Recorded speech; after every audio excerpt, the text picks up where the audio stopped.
നല്ലൊരു വൈകുന്നേരം. അപ്പം നമ്മുടെ ഫ്രണ്ട്സുമായിട്ട് കുടുംബസമേതം പുറത്തു പോയി ഫുഡ് കഴിക്കാൻ വേണ്ടിയിട്ട് ഇറങ്ങിയതാണ്. അപ്പം എന്നോടാണ് ഏത് റെസ്റ്റോറൻറ്റ് വേണം എന്ന് ചൂസ് ചെയ്യാൻ പറഞ്ഞത്. മെനു തിരിച്ചും മറിച്ചും നോക്കിയിട്ട് ചിക്കൻ ബിരിയാണി ഓർഡർ ചെയ്യുന്നത് പോലെ ഞാൻ കൂലങ്കഷമായ ചിന്തയ്ക്കും ഗൂഗിൾ സെർച്ചിനും അവസാനം ഈ കരിക്ക് ടെൻഡർ കോക്കനട്ട് എന്ന് പറഞ്ഞ് നമ്മുടെ നാടൻ ഫുഡ് കിട്ടുന്ന സ്ഥലത്ത് എത്തിയിട്ടുണ്ട്. കയറി വരുമ്പോൾ തന്നെ നെറ്റിപ്പട്ടവും അകത്തെ ആംബിയൻസും ക്ലെൻലിനെസ്സും അതുപോലെ വലിയൊരു ഫാമിലി വന്നാലും ഇരിക്കാൻ വിസ്താരമായിട്ടുള്ള സീറ്റിംഗ് സൗകര്യമൊക്കെയുള്ള ഒരു സൗത്ത് ഇന്ത്യൻ റെസ്റ്റോറൻ്റ് ആണ്.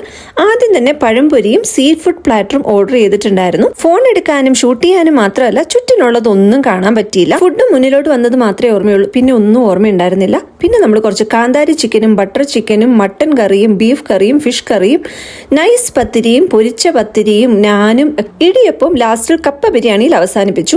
പിള്ളേർക്ക് ബ്രൗണി വിത്ത് ഐസ്ക്രീമും നമ്മുടെ ഫ്രണ്ട്സ് ക്യാരറ്റ് ഹൽവ വിത്ത് ഐസ്ക്രീമും നമ്മൾ ഷാർജ ഷേക്കും കുടിച്ചു. വയറ് നിറഞ്ഞാൽ പിന്നെ അമൃതാണെങ്കിലും വേണ്ടല്ലോ, ഇനിയിപ്പോൾ ഉറങ്ങാം.